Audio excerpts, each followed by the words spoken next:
Hello. Hi, Swati.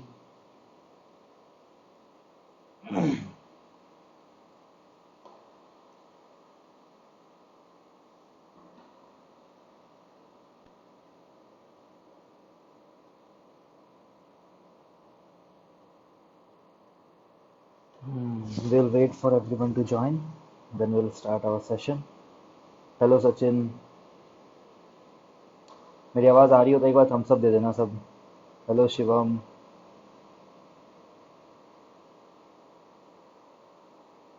Hello अंकित. चाय चाय P चुका हूँ मैं.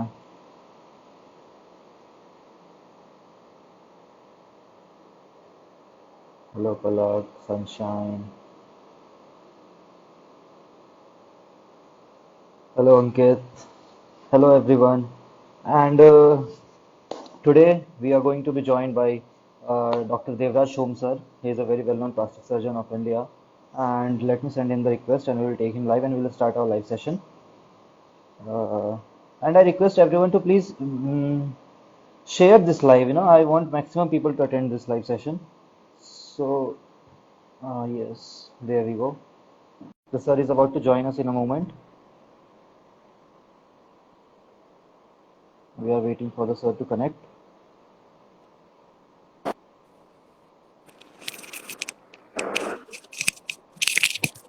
Sir, please adjust your camera. Hello, sir. Good evening.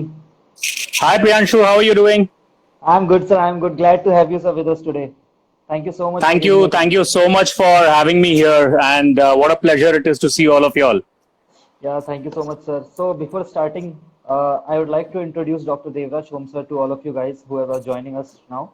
Dr. Devraj Shom sir is a American board से certified एक plastic surgeon and a cosmetic surgeon है, and he is also not just a very good surgeon. He has done plenty of surgeries in his career, and in spite of all these things, he is so much grounded and so much connected to the students that he gave his time always. He always stood for the students. So it is our honor to have you with us, sir, today. Thank you so much for giving your Thank time, you. sir. Thank you so much, Priyanshu, and thank you everyone for listening to us. And hopefully, we can answer some and address some of your questions. I remain committed to each one of you doing well in your careers. So, if we can contribute in any way for you to do better, please don't hesitate to ask. Sure, sir, sure. And as you guys know that we have our topic ready, we have already given the theme for this discussion that how to be successful and what to expect in our medical practice. So आज की जो हमारी चर्चा होगी वो इसी के इर्द गिर्द रहेगी सर. तो इसी पे हम बात करेंगे आज. तो सर सबसे पहले जो हमारा टॉपिक है कि how to be successful. To start with that I would like to know कि sir tell us your beginning days. शुरू से शुरू करते हैं. Tell us your beginning days. How was the time when you pursue this career and what made you choose this career and how it तो all started. मेरे father Priyanshu Indian army में थे. तो वो आर्मी मेडिकल कोर में थे. तो वो आर्मी में बांग्लादेश की जब जंग छिड़ी थी तो वो इंडियन आर्मी में थे और हिंदुस्तानी आर्मी के लिए उन्होंने बांग्लादेश की जंग में लड़ाई की थी. सो मैं एक आर्मी परिवार से आता हूं और मेरा परिवार जो है वो बेसिकली मेरे नाना दादू सभी लोग इंडियन फ्रीडम फाइटर्स रह चुके हैं. तो उन्होंने उस वक्त की इंडियन नेशनल कांग्रेस जो थी उसमें लड़ाई की हुई है for the freedom of the country. और उसके बाद पता नहीं कैसे जब मैं 4 साल का था तो लोग कहते हैं कि मैंने तभी लोगों को इंजेक्शन देना शुरू कर दिया था. तो जो भी मिल जाता था उसको सुई लेके दिखाता था कि चलो इंजेक्शन देते हैं. और इंजेक्शन जब भी देना शुरू करता तो 4 साल की उम्र में इंजेक्शन देना शुरू किया. 5 साल की उम्र में ये बोलना शुरू कर दिया कि मुझे फेशियल सर्जन बनना है. अब मेरी माँ जो है वो कहती हैं कि माता जी ये कहती हैं कि उस टाइम पे तो किसी को पता भी नहीं होता कि चेहरा होता क्या है, पर तुमने बड़े क्लियरली कहा था कि तुम्हें फेस की सर्जरी करनी है. तो पता नहीं ये सब कहाँ से आते हैं मुझे पता नहीं है. मेरे खुद के फादर ईएनटी सर्जन थे, बट ऐसा नहीं है कि मैंने उन्हें ज्यादा अपनी प्रैक्टिस में देखा हुआ था. तो वो तो पोस्टेड रहते थे अलग अलग जगह पे एंड उनसे मिलना ही होता था जब वो छुट्टियों पे आते थे. So as a result of which ऐसा नहीं है कि उनसे प्रेरित हुआ था मैं, या पता नहीं कहाँ से ये आया कि फेशियल सर्जन बनना है. तो इसी हिसाब से आगे बढ़ता चला गया. तो जब when I came into the 10वीं में जब आया तो पापा कहने लगे कि आपको क्यों मेडिसिन में जाना है, मेडिसिन में जाके किसी का भला कहाँ हुआ है, तो इसीलिए आप डॉक्टर मत बनो आप तो इतने स्मार्ट हो, आप एक काम करो कुछ और बन लो, इंजीनियर वगैरह बन लो। लेकिन ऐसे होता है कि मैंने एक चीज सीखा हुआ है कि अगर आपको किसी ने जबरदस्ती की किसी फील्ड में ना जाने के लिए, तो मन और भी करता है उसमें जाने के लिए। जहां के रास्ते राइट। बंद होते हैं वहां के रास्ते खोलने का बड़ा दिल करता है। तो सही बात। इसलिए शायद वो मान गए, अगर वो मान गए होते और कहा होता कि नहीं नहीं आप डॉक्टर बन जाओ, तो शायद मैं नहीं बनता। लेकिन हम्म। क्योंकि उन्होंने कह दिया कि डॉक्टर मत बनो, तो इसलिए ना जाने क्यों ऐसे मन में आ गया कि डॉक्टर बनना ही चाहिए। तो 12वीं के परीक्षा सामने आए और उस वक्त मैं महाराष्ट्र से पला बड़ा हूँ। वैसे हूं मैं बंगाली, लेकिन महाराष्ट्र में पला बड़ा हूँ और मराठी मैं एक्चुअली अपनी मातृभाषा से ज्यादा बेहतर बोलता हूँ। और मुंबई में जब मैंने पढ़ाई लिखाई की तो 12वीं में मैं था, तो उस वक्त जब पढ़ाई लिखाई चल रही थी तो मैंने मैथ्स पढ़ना ही छोड़ दिया। तो मैथ्स पढ़ना छोड़ दिया, पापा एकदम घबरा गए। पापा ने कहा कि भैया क्या है, चक्कर क्या है, तुम्हें पास वास नहीं होना है क्या, मैथ्स में पास होना तो जरूरी है। तो मैं अपनी जिंदगी में पहली बार फेल हुआ था प्रीलिम्स में, मैथ्स में, 12th प्रीलिम्स में, ओके। क्योंकि मैथ्स की हुई नहीं थी। तो डर ये था कि अगर बाय चांस अगर मैथ्स में अच्छे अंक आ गए और बायोलॉजी में अच्छे अंक नहीं आए, तो डर ये था कि पिताजी डंडा मार के इंजीनियरिंग में घुसा देंगे। और राइट। इंजीनियरिंग तो ना तब समझ में आई थी बात, ना अब समझ में हाँ, आती समझ है। में तो आता है। इसीलिए मैंने कहा कि किसी भी हाल में इंजीनियरिंग में तो घुसना नहीं है। तो इसलिए हम्म। मैंने पहले पहले तो इस तरह से एकदम मतलब मैथ्स छोड़ ही रखा था। तो मुझे अभी भी याद है मेरे 12th के एग्जाम्स जब सर पे थे, तो पिछले 1.5 महीने में जब लोग पीसीबी पढ़ रहे थे, फिजिक्स केमिस्ट्री बायो पढ़ रहे थे, मैं बैठ के मैथ्स पढ़ रहा था। क्योंकि मुझे लगा कि भैया अगर गिल्ली उड़ गई, अगर मतलब मैथ्स में उड़ी गए, तो पीसीबी में कितने अंक लाए उससे कुछ फर्क नहीं पड़ेगा। मुझे अभी भी याद है जब पीसीबी में फाइनली 96% आए थे, ये 1994 की बात है। तो जब 96% आए थे तो माँ मेरी बाहर खड़ी थी। उन्होंने ये नहीं पूछा कि पीसीबी में कितना आया हुआ है, मैं अंदर गया था रिजल्ट लेने के लिए। उन्होंने पूछा मैथ्स में पास, तो मैंने कहा हाँ मैथ्स में पास। तो मैथ्स में क्योंकि 60 ही नंबर आंसर करके आया था, 57 कुछ मिल गया था, तो मैथ्स में पास हो गया। तो इसलिए मेडिकल कॉलेज में घुस गया। मेडिकल कॉलेज में मैं गया ग्रांट मेडिकल कॉलेज में, जो कि जे बहुत ही नामी मेडिकल कॉलेज है, गवर्नमेंट मेडिकल कॉलेज है। और ग्रांट मेडिकल कॉलेज जो है, आप लोग शायद जानते नहीं है, वो हिंदुस्तान के सबसे पुराने मेडिकल कॉलेजेस में से एक है। इनफैक्ट जिस साल हम लोग अंदर गए थे, हम लोगों ने एंट्री ली थी, उस साल 150 साल पूरे किए थे। अब 175 या 160 कुछ साल पूरे हुए हैं ग्रांट मेडिकल कॉलेज के। तो ग्रांट मेडिकल कॉलेज में मैं घुसा था, तो उस वक्त घुसते वक्त ही मुझे ऐसे लगा था कि चलो अभी सब सपने साकार होने वाले हैं। बट मुझे ये हम्म। लगता है कि जब हम मेडिसिन में घुसते हैं तो हमें बहुत सारी चीजें बताई नहीं जाती हैं। तो पहले राइट। ईयर में, पहले प्रॉफ में आप एनाटॉमी, फिजियोलॉजी, बायोकेमिस्ट्री पढ़ते हो। दूसरे प्रॉफ में आप फोरेंसिक, फार्मा, माइक्रोबायो ये सब पढ़ते हो। थर्ड प्रॉफ में आप आके फिर मेडिसिन, पीएसएम एएनटी। पीएसएम ये सब पढ़ना शुरू करते हो।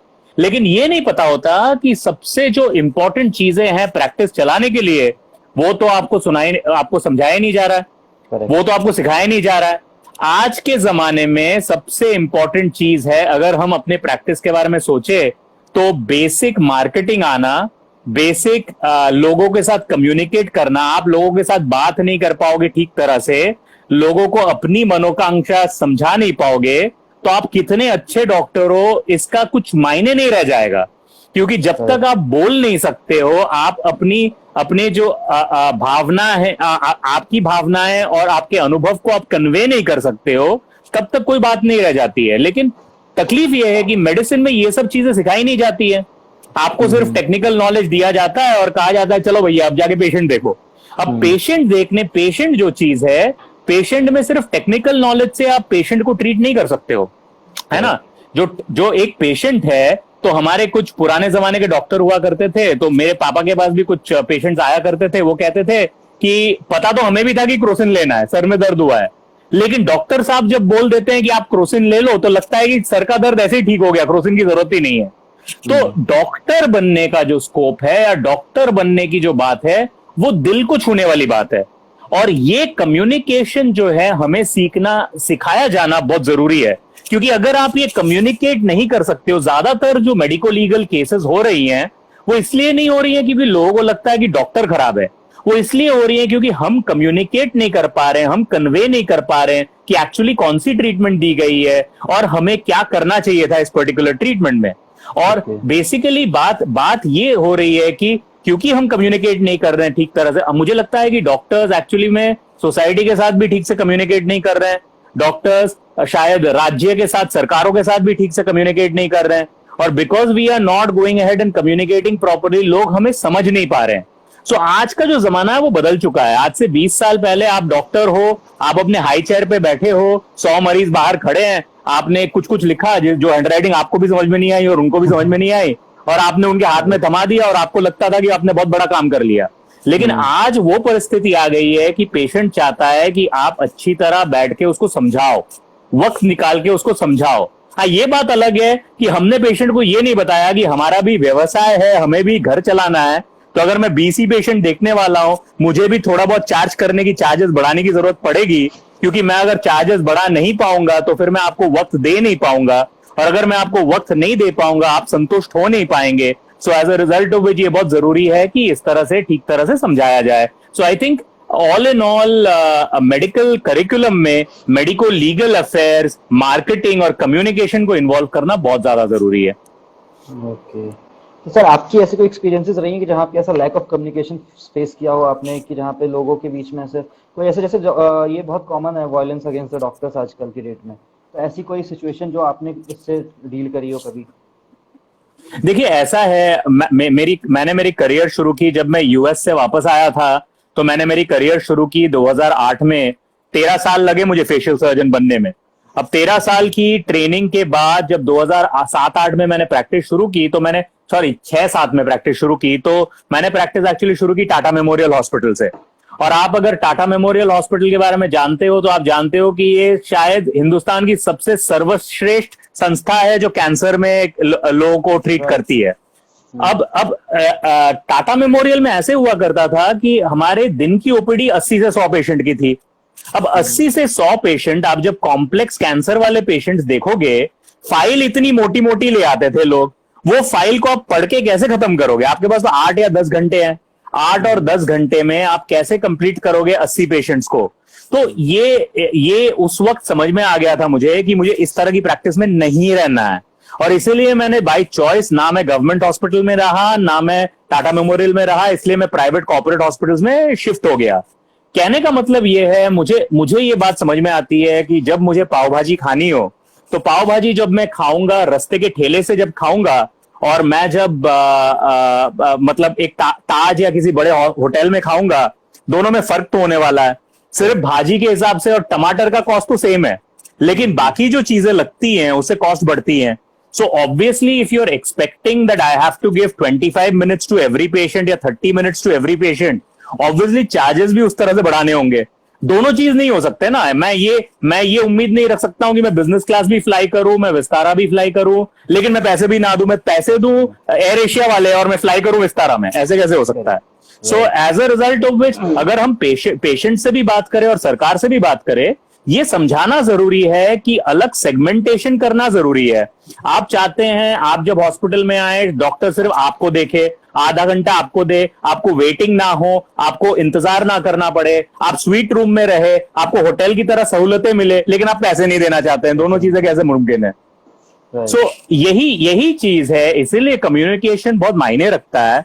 और आप और मैं जब निकलेंगे, शायद ऐसे हो सकता है कि आज दुनिया बदल चली है, और क्योंकि दुनिया बदल गई है, बहुत जल्दी बदल गई है, 8-10 साल में सोशल मीडिया ने बहुत कुछ बदल दिया है, इसीलिए शायद जो हमारे सीनियर्स हैं उनको ये बात समझ में ना आई हो। लेकिन आपको और हमको ये समझना है कि हमें डॉक्टर्स की जो परिभाषा है, our viewpoint has to be kept in front of the patient as well. ऐसे नहीं होना चाहिए कि सिर्फ एक ही व्यू पॉइंट आ रहा हो कि आपने डॉक्टर को मार दिया, डॉक्टर ने आपके साथ गलत कर दिया। डॉक्टर ने आपके साथ गलत कर दिया, कोई बात नहीं, कभी कभी जियो भी मेरे साथ गलत कर लेता है, मैं मुकेश अंबानी को जाके चटके नहीं देता हूं, राइट? सो बात करने की बात यह है कि गलत तो किसी के साथ भी हो सकता है, बट जो अच्छा हो रहा हो उसके बारे में तो बोलो। You must go ahead and speak about the positive also. Today for instance science has progress to a situation जहां पे हम यूट्रस में इंट्रा यूट्राइन डिजीजेस को मैप करके हम ट्रीट कर सकते हैं। टुडे अगर हम देखें भारतवर्ष को जब आजादी मिली थी, then our average life expectancy was 35 years. Today our average life expectancy 69 years, मतलब डबल हो गया है। डबल होने के बावजूद हर किसी को अगर लगता है कि यहाँ के डॉक्टर सब ढकोसला करते हैं, यहाँ के डॉक्टर सब बेकार हैं, तो फिर क्या भैया कृष्ण भगवान आए थे आपको ठीक करने के लिए? तो ये सब जो बातें हैं ना, this is most important to be specified and spoken. And communication is the art of conveying to other person the truth. अब सच्चाई बोलने के बावजूद हो सकता है कि कुछ लोग माने नहीं, that is different, but at least हमें कन्वे करना चाहिए उस तरह से कि वो बात को समझ सके. फिर अगर वो ना मानना चाहे, उनकी प्रॉब्लम है. Right, sir. Very true, sir. And sir, can you please tell us, enlighten about what the challenges did you face as a surgeon in your daily practice? Challenges are there every day. I think the biggest problem that you have to understand as a medical student is कि unless you're working for the government, आप अगर सरकार के लिए काम कर रहे हो या फिर आप बेसिकली ऐसी स्पेशलिटी में हो जहां पे दिखना जरूरी नहीं है, you can go ahead radiology, pathology etcetera, then you can go ahead and आराम से अपनी जिंदगी बसर कर सकते हो.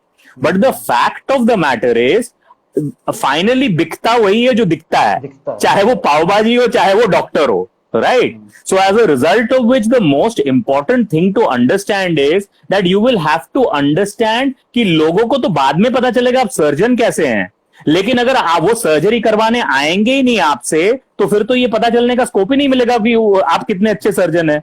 तो मेरे हिसाब से टेक्निकल स्किल्स इंपॉर्टेंट तो हैं, but for you to be an entrepreneur, for you to be a professional, आपको कुछ चीजें तो आनी चाहिए ना. आप खुद की व्यवसाय खोलेंगे, खुद की प्रोफेशन खोलेंगे, खुद की प्रैक्टिस खोलेंगे, बेसिक अकाउंटिंग आपको आती नहीं है, मैन मैनेजमेंट आपको आता नहीं है, आपको लोगों को समझाना, कम्युनिकेट करना आता नहीं है, तो फिर कैसे होगा ना ये सब. सिर्फ टेक्निकल स्किल से मैं जी बहुत अच्छा सर्जन हूं और मैं बहुत बढ़िया से 2 मिलीमीटर की या 2 सेंटीमीटर की इंसिजन से गॉल ब्लैडर निकालता हूं, बट कोई निकालने वाला भी तो आना चाहिए ना. आप कार्कसेस में या फिर कैडावर्स में थोड़ी निकालोगे.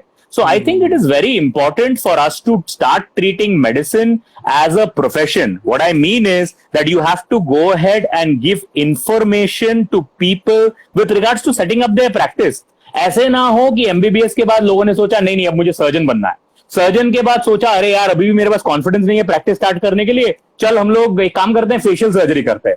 फेशियल सर्जरी करने के बाद बोला कि नहीं यार अभी भी मेरे पास कॉन्फिडेंस तो है नहीं, करूं क्या.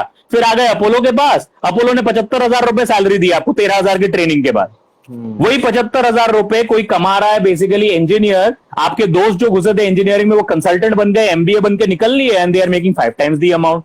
So as a result of which you have to understand value generation जो है, you have to treat yourself like a brand and you have to go ahead and generate value for yourself. Value तो आप तभी generate कर पाओगे ना अगर आप नॉर्मल से कुछ हटके करोगे. प्रियांशु आप भी डॉक्टर हो, राइट? लेकिन आप ये पर्टिकुलर जब लीडरशिप स्किल्स दिखा रहे हो, आप आईएमए में जब इन्वॉल्व हो रहे हो, जब जुट रहे हो आईएमए के साथ, और आईएमए के साथ जुट के जब ये सब प्रोग्राम्स आप ऑर्गेनाइज कर रहे हो, लोग आपको पहचान रहे हैं.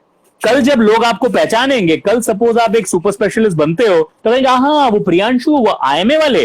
सो as a result of which ये समझना बहुत जरूरी है कि दिखना जरूरी है. किसी भी चीज को बिकने के लिए दिखना जरूरी है, चाहे वो आप आईएमए के फोरम पे दिखो, चाहे वो अपने डॉक्टर्स को दिखो, चाहे वो सोशल मीडिया पे दिखो. Communication and being seen is important. You cannot go ahead and hide under a carpet and say वैसे ही मैं तो इतना अच्छा सर्जन हूं जी कि लोगों को बाहर पता चलेगा और वो अंदर कूदते हुए आ जाएंगे. वो जमाना चला गया है सर, वो अभी और नहीं होने वाला.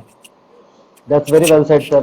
क्योंकि अभी we all are the right here, जो भी हम लोग को देख रहे हैं इस टाइम पे सारे इंटर्न में हैं, सारे मेडिकल स्टूडेंट्स हैं, तो we all need to set up ourselves as a brand in the upcoming days. तभी हमारा आगे हमारी दुकान जो हमारी जनरेशन है उसकी दुकान तभी चल पाएगी जब हम उस लेवल पे सेट. बिल्कुल बिल्कुल. और आपको ये सोचना है ना, देखो आप अब डॉक्टर की प्रॉब्लम क्या है. डॉक्टर की प्रॉब्लम ये है, हमारी अच्छाई भी है और हमारी बुराई भी है.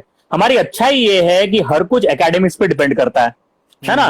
क्योंकि एकेडमिक्स पे डिपेंड करता है तो इसीलिए हम उठ के कहते हैं कि यार मैं फर्स्ट आया था ना अपने एमबीबीएस में इसलिए मैं सर्जरी में घुस गया, चलो ठीक है. सर्जरी में फर्स्ट आया इसलिए मैं प्लास्टिक सर्जरी में घुस गया, चलो वो भी ठीक है. उसके बाद मैं फेलोशिप के लिए चला गया क्योंकि मुझे इंटरनेशनली बुला लिया, ठीक है. तो मेरे मन में ना ये फीलिंग आने लगती है कि यार मैं कितना महान हूं, मैं हर कुछ में फर्स्ट आया हुआ हूं. बट बेटा जिस दिन आप फेशियल सर्जन बन गए और आप जमीन पे आ गए, अभी जमीन पे आ जाओ, बैठ जाओ यहाँ पे, राइट? क्योंकि आप जिसके साथ प्रैक्टिस पे आ रहे हो वो 20 साल से प्रैक्टिस कर रहा है, और पेशेंट वो आपकी डिग्री देख के नहीं आने वाले. पेशेंट नहीं कहने वाले अरे पता है आपको हमने देखा था कि पहला पढ़ के अमेरिका से एक नए फेशियल सर्जन आए हैं, चलो उनके पास चलते हैं, आज पाव भाजी उन्हीं के यहाँ खाई जाए. ऐसे नहीं होता. बेसिकली बात यह है कि people will come to you when you can convince them that you are an expert. For them to be convinced that you are an expert, you'll need to have other skill sets as well. आपके लोग जब बात करेंगे, आपकी receptionist कैसे बात करेगी, क्या आपने अपने रिसेप्शनिस्ट को ट्रेन किया है? आपके अकाउंटेंट पैसे कैसे कलेक्ट करेंगे, क्या आपने उनको ट्रेन किया है? आपके नर्सेस कैसे लोकल एनेस्थीसिया देंगे इंजेक्शन के पहले, क्या आपने वो सब किया हुआ है? So all of these things are important in setting up a successful practice. ये नहीं कह सकते हो आप कि दुकान मेरा गंदा है, मतलब मैंने रेस्टोरेंट खोल रखी है, गंदा है, खाना मेरा शेफ बहुत अच्छा बनाता है, भले आप प्लेग से या हैजे से मर जाओ इसके बाद, लेकिन खाना बहुत बढ़िया बनाता है, खा के जाइएगा जरूर. So as a result of which hospital को चलाना आना चाहिए. Just going ahead and being academically powerful or academically good doesn't mean anything. और हमें भी जब हम निकले, वो जो हमारे बीच में ना, हम में से कुछ लोगों का होता है, यार मेरे नाम के सामने DR लगा हुआ है. अरे तेरे नाम के सामने भाई DR लगा हुआ है, तो उसके नाम के सामने ER लगा हुआ है, किसी और के नाम के सामने AR लगा हुआ है, और पुलिस वाले और IPS के नाम के सामने लगा हुआ है कि तेरे को ठोकेंगे DR वाले को.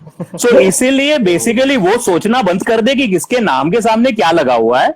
ये सोचना शुरू कर दे कि आज सवेरा हुआ है, आज मैं प्रैक्टिस से के लिए बैठा हूं, and today I must go ahead and prove my self. और जैसे मैंने मेरी टेक्निकल स्किल्स की खामियां दूर करने की कोशिश की है by going ahead and training myself technically, I must also train myself in the various facets of my business to be able to run it well. Very true sir. ये तो sir हमने बात की जो हमारी career आगे कैसे build होगी उसकी बात करते हैं. ये इसकी बात की हमने. अब हम जरा सर पीछे आते हैं और थोड़ा सा इस पे बात करते हैं कि अभी बहुत सारे लोग ऐसे हैं कि जो इंटर्नशिप में हैं अपनी, तो और इंटर्नशिप में एक बहुत बेसिक कंफ्यूजन होता है लोगों के मन में कि क्या करें आगे, कौन सी ब्रांच मेरे इंटरेस्ट है. और स्पेशली ये कब मुश्किल हो गया है, तो पहले हमारे पास अभी लास्ट ईयर तक हमारे पास ये अपॉर्चुनिटी थी कि हम हर डिपार्टमेंट पोस्टेड होते थे इंटर्नशिप के टाइम पे, तो वहाँ काम करके कई लोग अपने इंटरेस्ट को डिस्कवर कर पाते थे. But during this covid era most of the hospitals have been converted into the covid hospitals, and this is a great confusion between all the interns right now कि they don't know their subject of interest.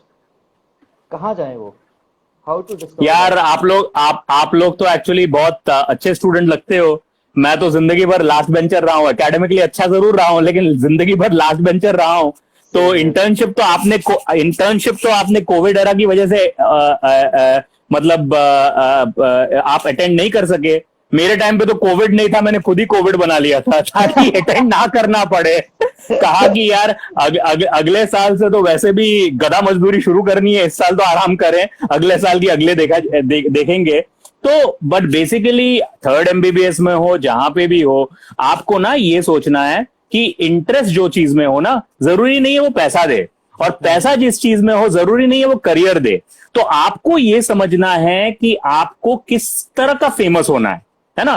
Famous तो Charles Sobhraj जी भी थे, है ना. Famous तो दाऊद इब्राहिम जी भी हैं, right. Famous APJ Abdul Kalam भी हैं, फेमस मुकेश अंबानी भी हैं, और फेमस हमारे सुशांत सिंह राजपूत भी थे, राइट. तो आपको किस तरह का फेमस होना है? क्या आप वैसे वाले डॉक्टर बनना चाहते हो? और मैंने डॉक्टर्स के नाम नहीं लिए क्योंकि मैं पिटना नहीं चाहता, लेकिन अगर क्या आप वैसे वाले डॉक्टर्स बनना चाहते हो जो खुद सर्जरी नहीं करते हैं लेकिन बहुत सारे सर्जन को हायर करते हैं और एक नर्सिंग होम चलाते हैं? या फिर आप वैसे वाले डॉक्टर बनना चाहते हो कि अपने हाथ से अपनी सर्जरी करते हो या अपनी प्रैक्टिस चलाते हो? क्या आप वैसे वाले डॉक्टर बनना चाहते हो जो दिखने में विश्वास रखते हो, मतलब आपको फ्रंट एंडिंग डॉक्टर बनना है, मतलब क्लिनिकल स्पेशलिटीज में जाना है? या क्या आप वैसे वाले डॉक्टर हो कि पैसा बहुत कमाना है लेकिन किसी भी हाल में पेशेंट के साथ यार ये घिच में नहीं पड़ना है और मेडिको लीगल केसेस नहीं होने चाहिए, यानी पैथोलॉजिस्ट बनना है? सो वो सब चीजें सोचना जरूरी है. इट इज नॉट ओनली कि मुझे फील्ड कौन से में जाना है. आप सोचोगे कि पीडियाट्रिक्स में बहुत पैसा है लेकिन आपको बच्चे पसंद नहीं है, और जैसे ही बच्चों की चैं चू चू शुरू हो गई तो आपने कहा कि यार ये कहाँ आ गया मैं, यार इस तरह से जिंदगी भर तो काटना बहुत मुश्किल है, बच्चे आता हूं तो आके सुसु पॉटी करना शुरू कर देते हैं मेरे ऊपर, ये तो बड़ी दिक्कत हो जाएगी. So you have to not only look at technically what you like, but you also have to look at what will earn you money, what will be important for you. देखो टाटा मेमोरियल के जो head of the department है वो भी famous है, और जो private practice में वो भी फेमस है, जो मेदांता के नरेश त्रेहान जी हैं वो भी फेमस है, जो देवी शक्ति जी हैं वो भी फेमस है. कौन सी तरह का फेमस होना है? So you have to figure out what is your particular sweet spot. पैसे ज्यादा मायने रखते हैं कि नाम ज्यादा मायने रखता है कि सर्विस ज्यादा मायने रखता है, and each one of this is different for different people. तो आप ये तय करिए, जब हम सूट सिलवाने जाते हैं तब मैं ये नहीं देखता हूं ना कि प्रियांशु क्या पहन रहा है. प्रियांशु पहने जो उसको पहनना है, मुझे क्या करना है उससे. मुझ पे जो अच्छे लगी चीज मैं वो खरीदूंगा. तो आपके मन को जो भाए वो चीज खरीदिए, वो चीज करने की कोशिश कीजिए। कभी कभी आपके पास चॉइस नहीं होता, ये बात भी सही है। पीजी तो आजकल इतनी डिफिकल्ट हो गई है, स्पेशली इस एरा में जहां पे इतने सारे और रीजंस है जिससे सीट लोगों को मिल रहे हैं। तो ये बहुत अलग किस्म की लड़ाई हो गई है आज के जमाने में। बट पीजी अगर आप कर ही रहे हैं, अगर आपको चॉइस है तो चूज वो करिए जो बेसिकली आपको सब कुछ दे सके। सो गायनेक में इंटरेस्ट है लेकिन इमरजेंसीज करने में इंटरेस्ट नहीं है, तो ये तो थोड़ा सा पैराडॉक्सिकल हो गया ना, क्योंकि आपको तो इमरजेंसीज में जाना ही पड़ेगा। या फिर आप गायनेक में करके आप ब्रांच आउट करके इनफर्टिलिटी में सिर्फ जाओगे ताकि आपको इमरजेंसीज ना चाहिए। So basically you have to imagine, आपको सोचना है कि 5 साल के बाद मैं जब अपनी आंखें बंद करता हूं तो मुझे किस तरह की जिंदगी दिखाई दे रही है। Am I seeing a life where I am working 18 hours in a day, और am I seeing a life where I am working 10 hours in a day और मुझे रात को कोई डिस्टर्ब ना करे? Am I seeing a life where I am doing very complex facial surgeries, और am I seeing a life जहां पे चलेगा यार डेंटल प्रैक्टिस है बट क्या फर्क पड़ता है, जिंदगी चल रही है, गुजर बसर हो रही है, we are very happy the way we are? Am I going to be practicing in Mumbai where super specialist के बिना बैठना ही मुश्किल हो जाएगा? और am I going to be sitting down in Ranchi जहां पे अभी भी अगर जनरल स्पेशलिटीज भी अच्छी तरह सीख के आ जाओ तो काम हो सकता है? So it depends on all of those factors. It is not only a question of basically मुझे क्या चाहिए मेडिकली। इनफैक्ट मैंने leading up to this particular call with you, मैंने क्या किया हुआ है, आज ही इंटर्नशिप के बाद क्या क्या करना चाहिए ये एक वीडियो डाला हुआ है on my Instagram handle as well, doctor Devraj Shome. आप लोग जाके वो देख लीजिए। उसमें मैंने ये भी कहा हुआ है आपकी अगर कुछ स्पेसिफिक क्वेश्चंस हो आप प्लीज कमेंट्स में आप वो स्पेसिफिक क्वेश्चंस रेज करिए एंड एक बाय एक आंसर करेंगे। सो कुछ चीजें होती है ना, आप अगर आग बंद करके ना खुद को पूछोगे ना वो आंसर बेस्ट खुद से ही आते हैं। There's no point in following someone else, क्योंकि मुझे फॉलो करोगे या किसी और को फॉलो करोगे तो शायद वहां पहुंच जाओगे जहां मैं पहुंचा हूं और शायद आपको वहां पहुंचना ही नहीं है। तो therefore it is very important to evaluate that। वो इंटरव्यू जाके देखिए जो मैंने वीडियो अभी आज डाला हुआ है, and raise your comments and we'll try and answer all of them one by one। Sure sir, thank you so much sir for this। And sir there is one more thing कि अभी हमने PG के बारे में बात की कि PG में घुसना भी बहुत मुश्किल हो गया है। तो एक बहुत कॉमन चीज है बच्चों के मन में आज कि why PG is even that much of necessary? अगर एमबीबीएस कर लिया तो क्या जरूरी है पीजी करे तो ही हमारा करियर आगे बढ़ेगा? क्या हमारे पास कोई और ऑप्शन है इसके अलावा? नहीं, तो एक जन ने कहा ना, एक जन ने पूछा, उन्होंने 3 बार पूछा, मैं जवाब नहीं दे पाया उनको कि एमबीए करना कैसा है एमबीबीएस के बाद। मुझे पता नहीं है आप लोगों को पता है कि नहीं, लेकिन मेरी Ivy League B school MBA है। मैंने अमेरिका से Ivy League B school MBA की हुई है, वो भी one of the best universities in the world, Vanderbilt University से मैंने एमबीए की हुई है। मैंने अचानक एक दिन जब मैं अपने प्रैक्टिस में था, टाटा मेमोरियल में मैंने शुरू किया था 2006 में, तब मैं सोचने लगा कि जीमैट देना चाहिए क्या। उस वक्त तो मुझे पता भी नहीं था जीमैट क्या है, but long story cut short, 10-12 दिन 15 दिन में बिना सोचे जीमैट दे दिया। 730 का स्कोर आ गया 800 में से, and I got selected to 2 MBA schools, Harvard Business School and Vanderbilt Business School, which both of which were number 1 and number 2 in the world in healthcare MBA at that moment in time। तो उस वक्त जब मैं जा रहा था तो मेरे पापा पूछने लगे कि यार तुम थोड़े पागल से नहीं हो गए हो, इतनी सारी सुपर स्पेशलाइजेशन कर ली, अभी फिर से एमबीए करने जा रहे हो? तो मैंने उनको सिर्फ एक चीज कहा था, वो मेरे लिए भी सच था और आपके लिए भी शायद सच है। तो मैंने कहा पापा अगर जिंदगी ठीक गुजरेगी तो 80 साल तक जीऊंगा मैं। 80 साल में 2 साल के क्या मायने? अगर 2 साल मैंने डाल भी दिए एमबीए में तो कौन सी आफत आ जाएगी? सीख के ही आऊंगा ना, कुछ नुकसान तो कुछ नहीं हो रहा है, तो करके आते हैं। तो इसीलिए basically I have done my MBA also, so I have done a health care MBA, full time MBA किया हुआ है मैंने यूएस से। It's Ivy League B school. So as a result of मुझे ये जरूर लगता है, बट मेरे एमबीए करने का उद्देश्य अलग था। मेरे एमबीए करने का उद्देश्य था कि द एस्थेटिक क्लिनिक, जो संस्था मैं चलाता हूं, जिसके अब 10 सेंटर्स हैं, उसके 100 सेंटर्स होने चाहिए ऑल ओवर इंडिया। अब मुझे ये कैसे करना था ये मुझे पता नहीं था। As a result of which I did my MBA to become a medical entrepreneur, right? But at the same time कोई शायद एमबीए करके मेडिसिन छोड़ ही देना चाहे वो फार्माकोलॉजी कंपनी में चला जाए, डिवाइस कंपनी में चला जाए या कंसल्टिंग कंपनी में चला जाए। That is also a very good option. ऐसा कुछ भी नहीं है। सो मेरे हिसाब से once you have completed your MBBS, आप ये सोचिए कि आपके पास अभी और एक गाड़ी आने वाली है। आप ये सोचिए कि जाना कहाँ है आपको। ऐसे नहीं कि स्टेशन पे पहुंच गए और क्योंकि सब लोग कश्मीर की गाड़ी पकड़ रहे हो आप उसमें चढ़ गए और जाना आपको कन्याकुमारी था। तो इसलिए आप वो सोच लीजिए and then make a decision, and if you follow your heart you will always be right. Right. So basically MBA is a good option after the MBBS, right? We can proceed. MBA is a good option for certain people for certain things, right? ये हर किसी के लिए just because हमें PG नहीं करनी है, क्या MBA वो रीजन है? May be not, may be it is. शायद अगर मेरे पापा की खुद बड़ी हॉस्पिटल होती और मैं उनके साथ ही रह के I could have learned everything, I might not even have needed an MBA, right? I would have gone ahead and probably learned more on the job than through my MBA. So different strokes for different folks. मतलब हर किसी के लिए ये कहानी अलग है और हर किसी का कोड जो है अलग ही नाप का सिलता है, ये समझ के आगे बढ़ना चाहिए। लास्ट 2 मिनट्स, मुझे एक कॉल पे जाना होगा, तो 5:30 तक मैं हूं। आप एक सवाल और पूछ लीजिए।